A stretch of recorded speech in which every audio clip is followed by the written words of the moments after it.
नमस्कार। ओम नमो भगवते वासुदेवाय। भगवान श्री कृष्ण ने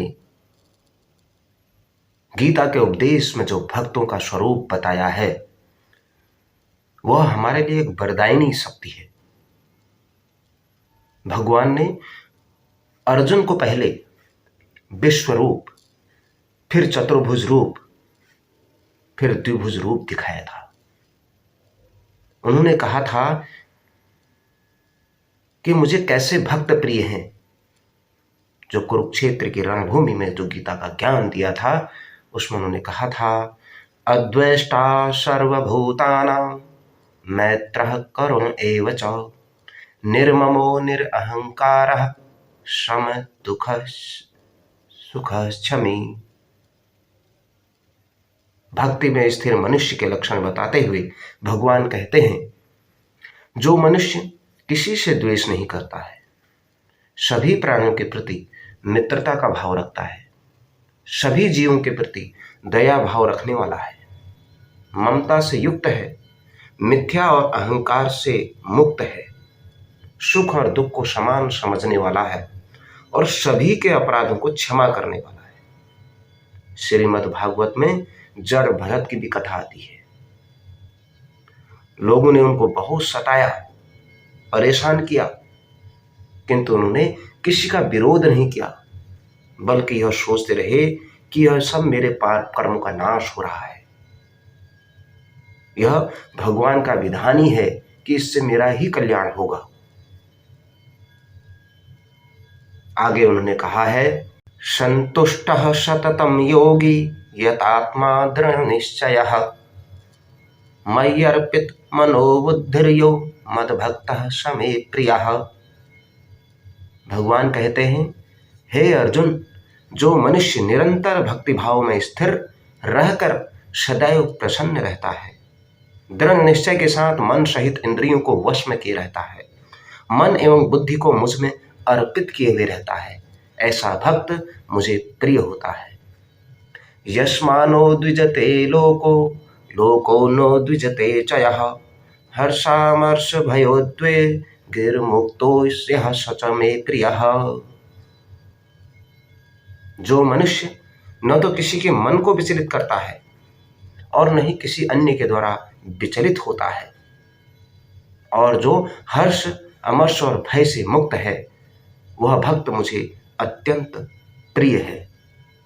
और उन्होंने कहा है कि उनका यह कहने का तात्पर्य है कि सच्चे भक्त को इस संसार में इस ढंग से रहना चाहिए कि उसके द्वारा किसी के मन को ठेस न लगे, जबकि इस दुनिया में ऐसे भी बहुत सारे लोग मिलेंगे जो अकारण ही आपको सताना चाहेंगे, क्योंकि यह उनका स्वभाव है।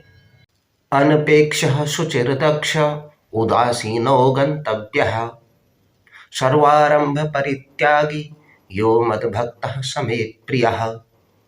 जो मनुष्य किसी भी प्रकार की इच्छा नहीं करता, जो शुद्ध मन से मेरी आराधना में स्थित है, जो सभी कष्टों के प्रति उदासीन रहता है और जो सभी कर्मों को मुझ में अर्पण कर देता है, ऐसा भक्त मुझे प्रिय होता है।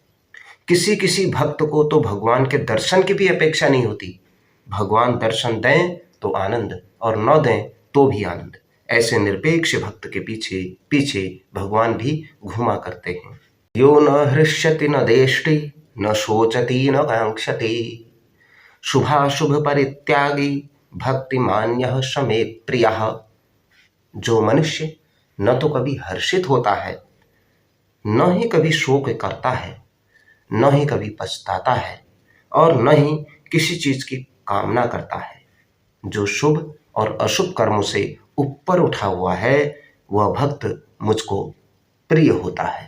समः शत्रौ च मित्रे च मानापमानयोः शीतोष्ण सुख दुखेषु समः संग विवर्जितः। जो मनुष्य शत्रु और मित्र में, मान तथा अपमान में समान भाव में स्थित रहता है, जो सर्दी और गर्मी में, सुख और दुख में आदि द्वंद्वों में भी समान भाव से रहता है और दूषित संगति से मुक्त रहता है, वह मेरा प्रिय भक्त है।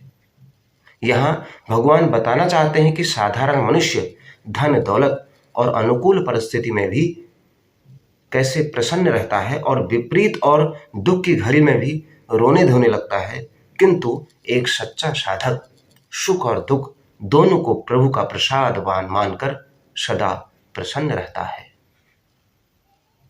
तुल्य निंदा स्तुतिर्मौनी संतुष्टो येन केनचित् अनिकेतः स्थिरमतिर् भक्तिर्मान में प्रियो नरः।